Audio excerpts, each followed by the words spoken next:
Баршаңызға сәлем. Бүгін сіздермен өте дәмді тамақ жасайтын боламыз. Кабачоктан котлет және қасына гарнирға лапша қосамыз. Достар, біздің каналға міндетті түрде тіркеліңіздер, қоңырауша белгіні басыңыздар, лайк қойыңыздар, комментарий жазыңыздар. Бізге қажетті заттар: кабачок керек, сәбіз керек және картоп керек, чеснок керек.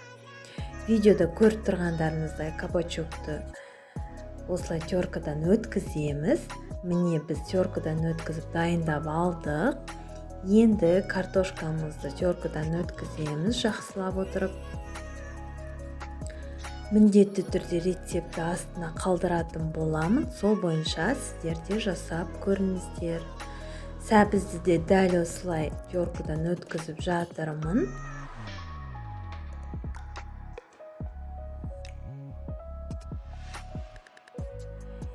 Енді бізде чеснок қалды. Чеснокты да теркадан өткізіп, барлығын жақсылап араластыратын боламын.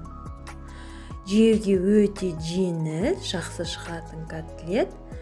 Көріп тұрғандарыңыздай кабачоктың суын сығып жатырмын.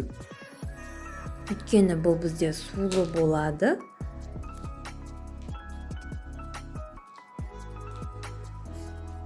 Міне, суынан ажыратып алдым. Енді дәл осылай картошкамды да суынан ажыратып аламын.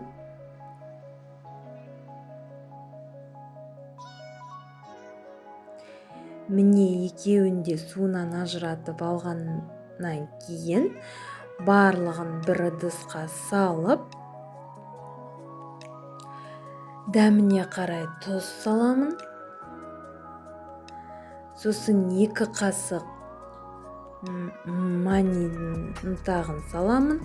Сосын тұз саламын. Жақсылап отырып араластырамын. И 2 жұмыртқа қосып жіберемін. Егер үйде манни болмаса, сіздер ұннан қосып жіберуге болады.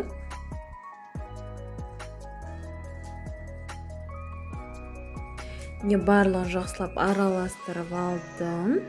Енді бізге котлетті жасау ғана қалды. Котлетті дәл осылай етіп суын сығып, бір-бір қолымызға қатты соғып котлет жасайтын боламыз.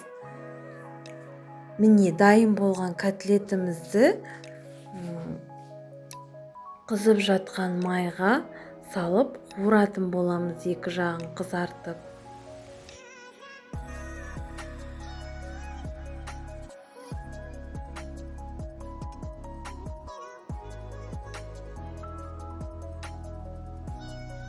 Достар, біздің каналға міндетті түрде тіркеліңіздер. Осы видеомен таныстарыңызға, достарыңызға, құрбыларыңызға бөлісіңіздер. Ссылкасын жіберу арқылы, копировать ссылку дейсіздер де, WhatsApp чаттарға құрбыларыңызға осы видеомен бөлісуге болады.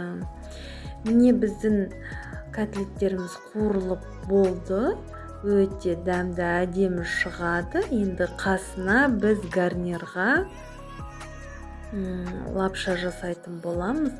Дайын кәдімгі лапшаны аламыз, қайнап тұрған суға салып, жақсылап араластырып отырамыз. Асты жабысып қалмау керек.